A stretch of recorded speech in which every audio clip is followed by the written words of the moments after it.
So this year is going to be dope. It finally just got finalized today. The PC I purchased is 100% paid off, which is huge for me because I purchased it on credit. And thank you to all the community that contributed. It was 100% community funded, which was crazy. Not something I wanted to do at first. I felt really uncomfortable, but they encouraged me, and we did it in 17 days. 17 days. Pretty crazy. Today also, while I talk about now the plans with the PC over on Twitch and here and all this stuff, I have 2 AeroPresses here. The reason why I have 2 AeroPresses is because I want to see what is the flavor difference between the AeroPress Standard and the AeroPress XL, which is super big. So let's do both. First, I've been streaming over on twitch.tv/jdxcoffee, mostly Final Fantasy games, but really it's just buying time for what's coming out tomorrow. Final Fantasy VII Rebirth over on PC, a game that is the last game on my PlayStation 5 that I care about that is stuck on my PlayStation 5. And so now at this point, I don't have to worry so much about my PlayStation 5. In fact, my PlayStation 5 was in my office on my desk. It no longer is on my office, on my desk. Actually, you know what we're going to do? We're going to do this taste test, not with this coffee, but with a different coffee. A coffee that I have actually partnered with my favorite coffee shop in the whole entire world. Yes, the whole entire world, to create my own coffee. And hopefully, I was hoping at the end of this month, it doesn't seem like that's going to happen. At the end of February, I'll be able to sell what I call the all-nighter. Whether you're prepping for one or just recovered from one, this is the coffee you want to drink. Nothing special, just delicious. And so what I'm going to do here right now is we're going to do a 15-gram dose, and we're going to see what 15 and 250 grams of water tastes like with the AeroPress, and then we're going to do 30 grams and 300 grams of water, and 500 grams of water on the big boy. And we're going to see how does it taste, because if they taste exactly the same, that is really spectacular. So I want to start doing a little bit of comparisons here. So I've been playing over on twitch.tv/jdxcoffee Final Fantasy games. And the reason why I've been playing Final Fantasy games is because those are the games that I grew up somewhat playing. I've never finished any other game of Final Fantasy except for Final Fantasy X. 10 is the only game I finished. But I grew up playing these games. I had a problem when I was younger finishing games as well. Who hasn't had a problem finishing games at this point? So with Final Fantasy, now the challenge, I have announced it over on Twitch. I guess I can say it here. It's called the Final Fantasy Challenge, finishing 17 titles in 300 well, I cheated because I started a little early, but 365 days. My birthday being January 4th is the end date, and my goal is to finish all of those games. Now, I am opening it up to the Discord. Anyone who is a part of the Discord can also participate, and there's a really, really cool t-shirt, which I've shared on Discord and I will share on stream, that I will send to you. You do not have to purchase it. I will send it to you. It's not going to be for sale, and that t-shirt will be awesome for anyone who can prove to me that they've completed all 17 titles being 1 through 16, excluding 11 and 14, as well as, additionally, Final Fantasy VII Remake, Rebirth, and Crisis Core, or Final Fantasy Tactics. The reason why it's one or the other is because, or both, it's up to you.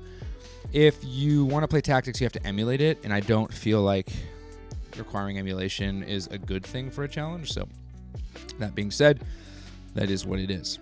I have been playing these games because I want to actually play through title. Also, it is fun to have somewhat of a consistent theme.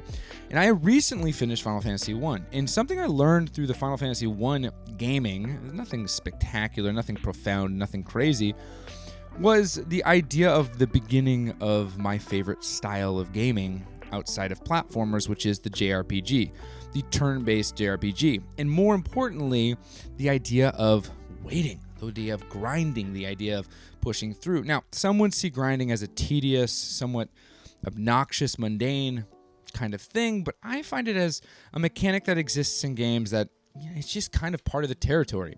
I've always had to grind through, whether it's Pokemon or something like that. You just grind and get stuff done. Now, there are some games that do it over the top.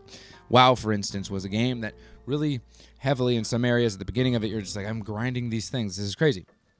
But this in Final Fantasy, you do have to get certain levels. I cheated. Like, I'm just going to tell you right now, I cheated. I did quadruple XP, so it took not as long.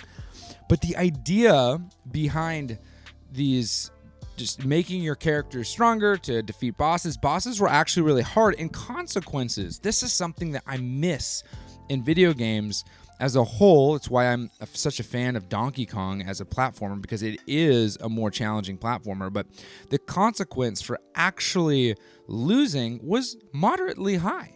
If you got a game over in Final Fantasy 1, you actually went back to the last place you saved. Now, the Pixel Remaster, which I started to play, that is a little bit more forgiving. And the reason why it's more forgiving is because you can save anywhere. That wasn't the case back in the day. Back in the day, you had to find waypoints to save at. And that would get absurdly challenging. I mean, potions and high potions and all the different things in the game are really, really expensive. And the game actually has a point where you have to buy an item that is really expensive, and it is a hard lock. If you don't, you can't progress the story without it. This is something that I found to be interesting, because games have changed quite a bit since that point. Now, I understand that for some people, they would look at that and they would be like, I'm out. I don't want to have anything to do with it. That's totally fine. But for me, I saw it as where gaming used to be, how gaming used to be. There used to be an element of challenge that was somewhat difficult. Challenging in of itself. And I know that making games harder isn't the answer, right? But it does for me it makes things a little interesting. So I recently, and by recently I mean in the past 6 months, played through a game called Final Fantasy 16. I love Final Fantasy 16. I found Final Fantasy 16 to be very, very good. Very, very entertaining. But Final Fantasy 16 has a mechanic in it that makes it unbelievably easy. That mechanic is, if you die or your character dies, you start back at the beginning of the battle. Not only do you start back at the beginning of the battle, but you start back at the beginning of the battle with all of your potions restored, all of your items restored that you have in your quick slots, and you're able to now progress through that battle with more than you started with if you came into it with lower health or with lower item counts. This kind of behavior in games, I feel like this hand holding has become really interesting. I don't know if it creates I don't know if it's good or not. Some people would say it's good. It makes the game get out of the way of the story, which is fair. That's totally fair. But for me, I don't know. I don't think, as I said before, I don't think just blatantly making games more difficult just for the sake of difficulty is the answer, because what does that do? It does nothing. That just makes games more difficult and makes things more frustrating. But what I do think is that there's something to learn from that experience, at least for me. What I learned was that I have found myself getting bored with a lot of games as of late. And some of that is because the game doesn't not just doesn't challenge me, but it doesn't respect the gamer's intellect. It doesn't go, you're smart enough to understand that you need to look for this. Now, there are games out there that have that sort of thing. Elden Ring, for instance, they don't do much hand-holding. Yes, there is a waypoint thing that pushes you in a specific direction to a certain extent, but the game otherwise kind of drops you off and you have to figure it out on your own. This is something that I appreciate. Now, the gameplay mechanics, the Souls-like aspect of it aren't my absolute favorite, so I don't find myself running to that game. But games like Prince of Persia, the newest one, this kind of thing does kind of push you. Metroidvanias, I'm finding myself more interested in because it leaves the game up to you, the gamer, to discover more. And with Final Fantasy as a whole, they do have a problem with making things a little too easy, the newer ones at least. Final Fantasy 15 being one of those where they just kind of let you drop you off, but they tell you where to go. I know that waypoints and map markers are very, very common nowadays in games, but I just don't know how I feel about them as a whole. favorite game of all time being Super Mario World, but second to that, Ocarina of Time, I find myself going like, what happened to the just discovery?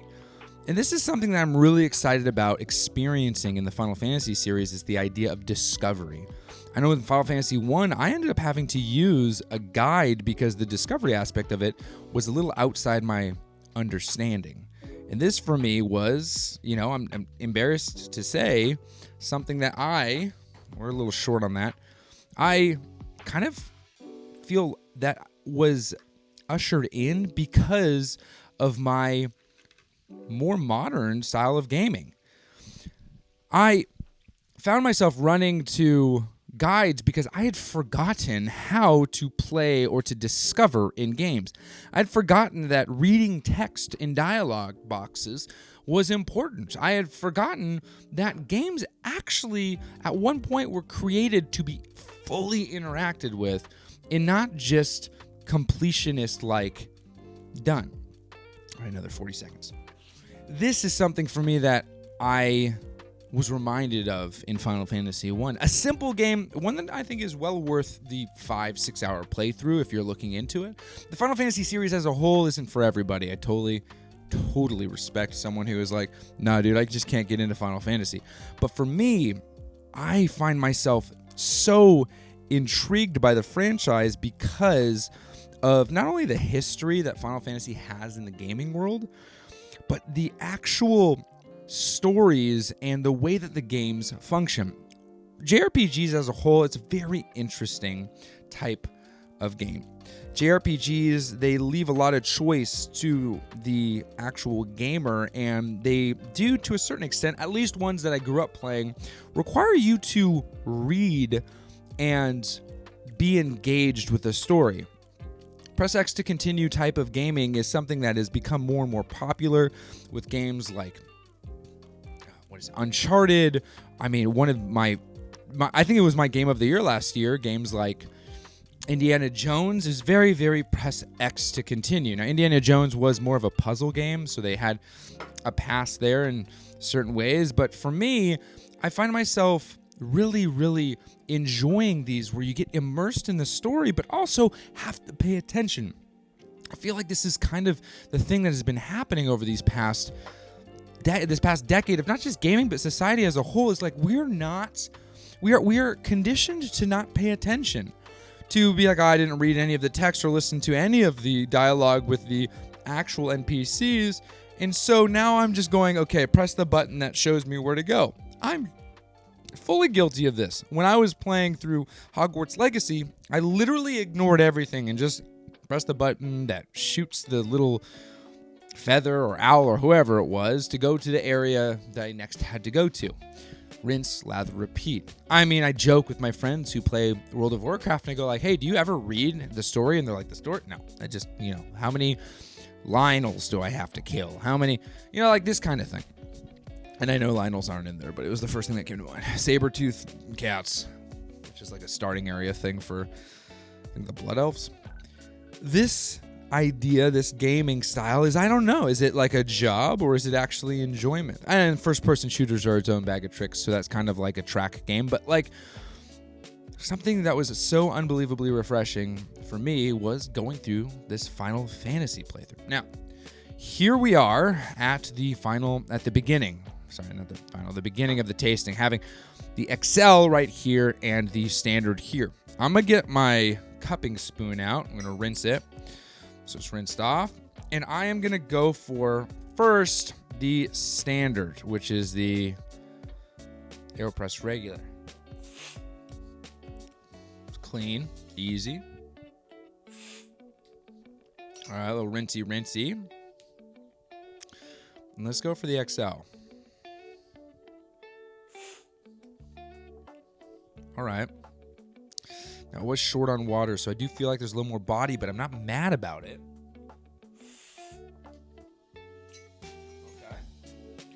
All right. Get water everywhere. And let's go back to the regular here. Now, normally you wouldn't use a cupping spoon for just standard cups. Like this, you would have actual, like a real cupping. But I'm not doing a standard cupping here. I'm just trying to taste the difference between an XL and a regular.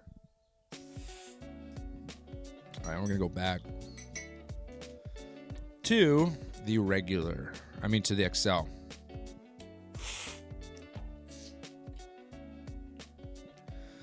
I really like the body more of the XL, if I'm being honest.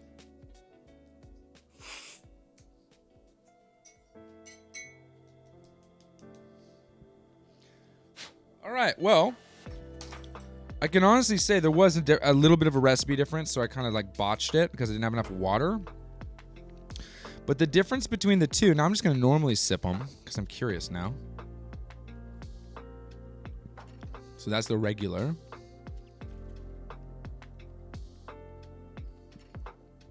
That's the XL. Oh my gosh. Well, here we are, boys. Sitting here with two different AeroPresses. One that brews you half a cup of coffee and another that brews you a full cup of coffee. And I can sit here and definitively say this. Definitively say that both of these are very, very good. And if I was to expand that just a smidge, I can already tell that if you were to pour off a little bit of each, it would take a tremendous amount of focus, a really, really big understanding of the coffee that I'm drinking to actually pick out the difference between an AeroPress Standard and an AeroPress XL, which leads me to this next conclusion that if you're someone who's looking to get into specialty coffee and are like, man, I really want to start getting into this special crazy coffee type of thing, where should I start? First, get a good grinder. I've talked about this. I have a full breakdown of grinder stuff on the channel, but AeroPress XL is going to be the closest you can get to a big amount of coffee, and the AeroPress Standard is just going to be a delicious cup as is. So both of them viable options, but if you're not into a 250 gram and you rather have a full 500 gram or 500 milliliter rather, then I would say the XL is probably going to do you right. I have no partnership with them, so the link that's below is just Amazon, and I get an affiliate off of that. I'd love, hey, AeroPress, if you're seeing this, I would love to partner with you. I love your guys' way of brewing coffee and become more of an AeroPress fan on this channel. And something I want to do is I want to compete in an AeroPress competition, unaffiliated. Usually you see baristas go and they're affiliated with some sort of coffee organization. I'm unaffiliated, dude. I'm the Brutal Coffee guy. Brutal Coffee Bros. BREWTAL, baby. Brutal. Back to the gaming. So, Final Fantasy as a whole, as a franchise, has been one that I'm very, very fascinated in. Long-lasting franchise. One that is influential. Dragon Quest being one that started it, but Final Fantasy really taking it to the next level. Both of them in tandem were very popular, but Final Fantasy has become this kind of gold standard, or at one point, the gold standard for JRPGs. And this year, experiencing these different stories, some of them I like, some of them I won't like. The biggest thing is the challenge in playing through these stories is the excitement that I find myself. And now, with the future of my PC gaming here, I have actually been able to completely, 100% go into choosing 2, not 3, PC gaming and Nintendo. Nintendo dropping their next console here in probably middle to end of the year. Just sitting here going, while I wait, there is so much joy in gaming to be experienced in the PC gaming space for me. PlayStation has done its job for me up until this point, but now as someone who has transitioned to the Steamdeck being one of, if not the greatest entries in portable gaming, the Switch being my favorite because of the access I have to my Mario and Zelda games, but the Switch is undeniably the Steam Deck is undeniably the greatest portable entry that I've ever experienced. Not the most powerful. Ally X probably would get that, maybe the Legion Go, but the Steam Deck delivers an experience that is so streamlined. Performance-wise, people feel like it's lacking, and to some that may be important, but to me, playing Pixel remasters or some of these other Final Fantasy games, I find myself drawn to the form factor of the Steam Deck, and not to mention, and this is something that is a deal breaker for me, OLED. I need it at this point. I've been using OLED for such a long time. I experienced this recently. I was sent some monitors from a company that ended up not being fully, they were damaged, so that ended up being a problem too. But they were not OLED. I've been gaming on a 42-inch. I always get it wrong, 42 or 43. LG C2, which is an OLED panel. It's a TV though. It's not a gaming monitor, though it is often used as such. It's a TV. I can't switch from that. The OLED visual clarity is so powerful. It's so magnificent that, like, why would I switch from that? And so for me, what I've found is that OLED does matter. And with the Switch 2, we don't know what kind of hardware it's going to be. Is it going to be OLED, LCD? I don't know. Will that change my purchasing of the Nintendo Switch 2? Absolutely not, because it is the next level of Nintendo Switch gaming. But I will say that if there are different models that come out, if there are different things, OLED does make a big difference for me when it comes to that gaming experience. And so the Steamdeck actually, at first I was very, very impressed with the Ally X, but the Steamdeck actually kept its space in my gaming place. One, SteamOS, ease of use, but two, OLED. I will take 90 frames per second, lower performance OLED over 120 higher performance LCD. Yes, it makes that difference. But for me, it's also the understanding that the games I play don't require the power that something like the Ally X offers me. Games I could play like Indiana Jones or Path of Exile 2 on the go, much better than on, much better than the Steam Deck. It doesn't matter, because those are games that I would find myself more gravitating towards my PC experience. But not just that. When it comes to that portability, the portability has a type of gaming that is really good on it. And so for portability, Final Fantasy has found itself to be the number one type of game I want to play. I mean, a turn-based RPG in a portable form factor is just the most chef's kiss experience to me. It's so spectacular. It's like curling up with a good manga or drinking a good cup of coffee. That is that experience. And so the Steam Deck does it just fine. Join me on this journey, this PC journey, Final Fantasy journey, the rest of the year. I am playing them mornings throughout the week over on twitch.tv/JDXCoffee. If you're seeing this today, as it comes out tomorrow, or what would that be? That would be January 23rd, 24th, and 25th. I will be streaming Final Fantasy VII Rebirth on twitch.tv/JDXCoffee for 6 to 8 hours each day on PC. I am very excited to do this. I've already played through the game, but to play it again on the PC and then experience and share with you guys what it's like on the Steam Deck is going to be really, really fun. Then from there, we go more Final Fantasy. From time to time, we may deviate, enjoy some Nintendo platformers, but really the Final Fantasy Challenge is where we are here to stay this year. And if that is interesting to you, or if you just want to be around other gamer dads, consider joining over on Twitch. It'd be fun. That's all I got for you today. Let me know if you're interested in the AeroPress. Maybe I'll share some more recipes. This is certainly my new favorite way to make coffee. It's so much fun. I hope you're having a good rest of your day. Please, or have a good rest of your day. Please be awesome. But as always, play more and be kind. See ya.